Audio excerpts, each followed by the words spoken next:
Hello students, welcome back to my YouTube channel. তো আজকের এই ভিডিওতে যে ম্যাথটা নিয়েছি খুবই দারুণ ম্যাথ। শুধু দারুণ না, আমি এটাকে বুঝিয়ে দেবো তোমাদেরকে ইজিলি, যাতে তোমরা এরকম টাইপের তোমরা নিজেরা করতে পারবে। তো দেখো, এখানে যে কোশ্চেন দিয়েছে না, হয়তো তোমরা নিশ্চয়ই পড়েছো এটা।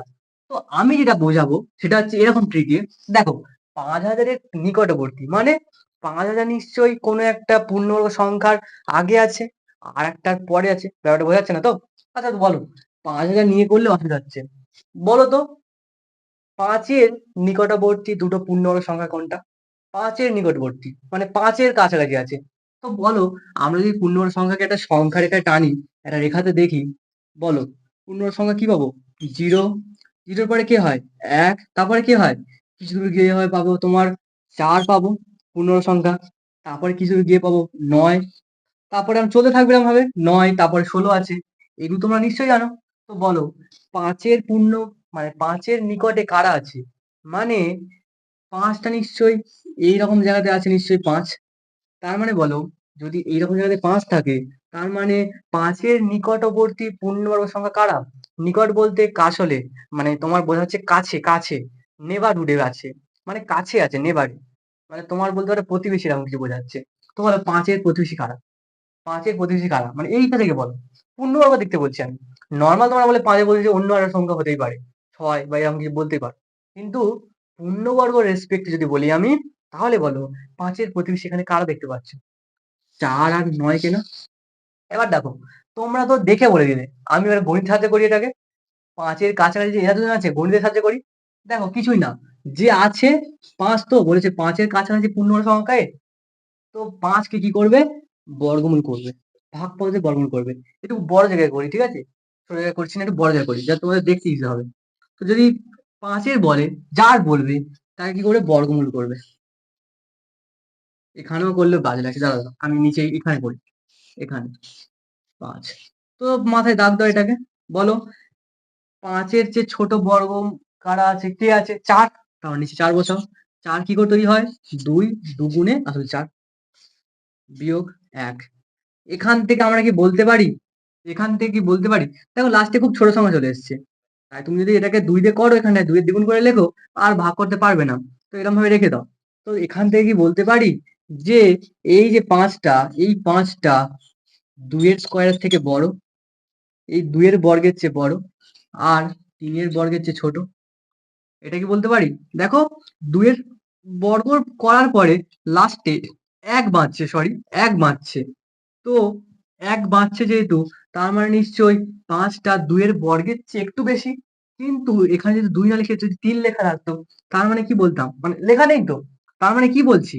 ও 2 এর বর্গের চেয়ে বড়, কিন্তু 3 এর বর্গের চেয়ে ছোট। কারণ 3 এর বর্গ তো এখানে নেই, মানে 3 তো এখানে লেখা নেই। ব্যাপারটা বোঝা গেল? তার মানে বলো, এটা মানে কি? এটা মানে কি? 2 স্কয়ার মানে কত? 4 না? 5। এটা 3 স্কয়ার মানে কত? 9 না? তো বলো, ছবি দেখে যেটা বললাম এখানে তাই এলো? ছবি দেখে যেটা বললাম এখানে কি সেটা এলো? তো এখান থেকে ক্লিয়ার, যেটার বলবে নিকটতম পূর্ণ সংখ্যা কার, মানে কে, কোন, হ্যাঁ, ও ভাই সাব, তো কি করবে? তাকে বর্গমূল করবে, করলেই কাজ শেষ। তো এখানে অঙ্কতে তোমার 5,000 কে বলেছে, তো কি বলবে? বলো, কি করবে? বর্গমূল করবে না? চলো করা যাক, করে দিচ্ছি আমি বর্গমূল। রিল্যাক্সে করো। চলো, 5,000 এর বর্গমূল করো। চলো করা যাক। লাস্ট থেকে দুটো করে সংখ্যা ধরতে হয়। 50 আছে, 50। বলো, 50-এর কাছের পূর্ণবর্গ সংখ্যা কে? 49। 49 বসাও। 49 কি করে তৈরি হয়? 7, 7-এ 49 হয়। বিয়োগ কর, কত হবে? এখান থেকে 1 নামবে, দুটো শূন্য নেমে যাবে। এবারে এই 7-এর দ্বিগুণ কত? 14। এবারে এখানে একটা সংখ্যা বসাতে হয়, এবং এর পাশে একটা বসাতে হয়। মানে ধরো, এখানে তুমি 1 বসালে, তাহলে তুমি এখানেও 1 বসাবে। যদি এখানে 2 বসাও, এখানে 2 বসাও। প্রশ্ন হচ্ছে এখন এখানে কি লিখবে? আমি আগেও করেছি, যদি না দেখে দেখে মানে যদি না তোমরা দেখে থাকো ওই ভিডিওটা, আমি এখানে তোমার আইটেমে দিয়ে দিচ্ছি, তোমরা দেখে নেবে ওটাকে, ঠিক আছে? ওটাকে দেখে নেবে।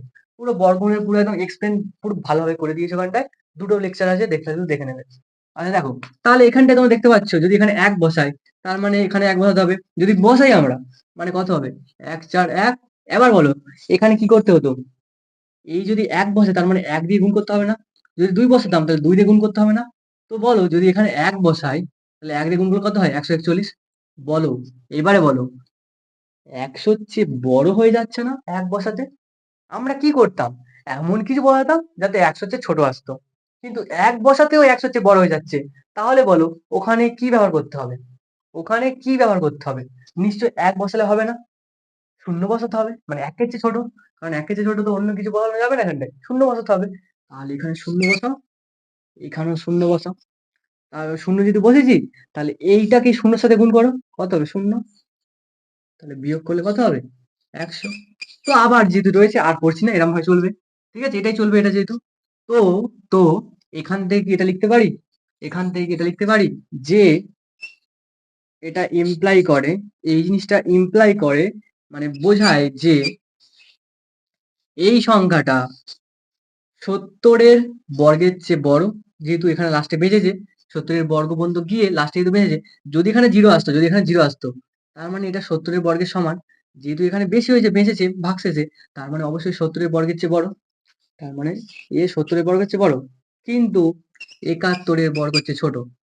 তার মানে এখানে কি লিখতে পারি? 70 এর বর্গ মানে কত? তোমরা গুণ করতে দেখবে 70 আর 70 গুণ করবে, দেখবে কত হবে? 4900 হবে। মানে 4900 হবে। গুণ করে দেখবে তোমরা। আর এটা হবে। এবার 71 আর 71 গুণ করো। 71, 71 যদি গুণ করি আমরা, তোমরা নিজেও করো। 71, 7, 7 সাথে 49, 9 মানে হচ্ছে তোমার হচ্ছে 1, 1 হচ্ছে 7, 7, 14, 4 হাত থেকে 1, 9 একে 10, 0, 5 মানে 5000 যে সংখ্যাটা ও 4900 আর 5041 এর মাঝে আছে। এবং এই দুটো যে সংখ্যা পেলাম না, এরা দুজনেই কিন্তু পূর্ণবর্গ সংখ্যা।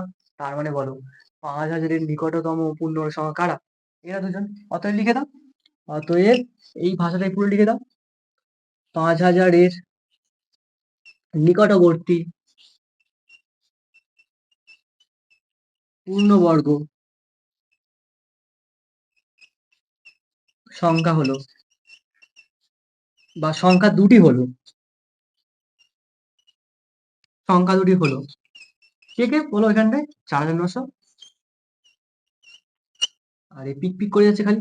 ও, তোমরা কেউ করো না পিক পিক। 5041। ওকে, এটাই আমাদের ফাইনাল অ্যান্সার। এটাই অ্যান্সার আমাদের। ওকে।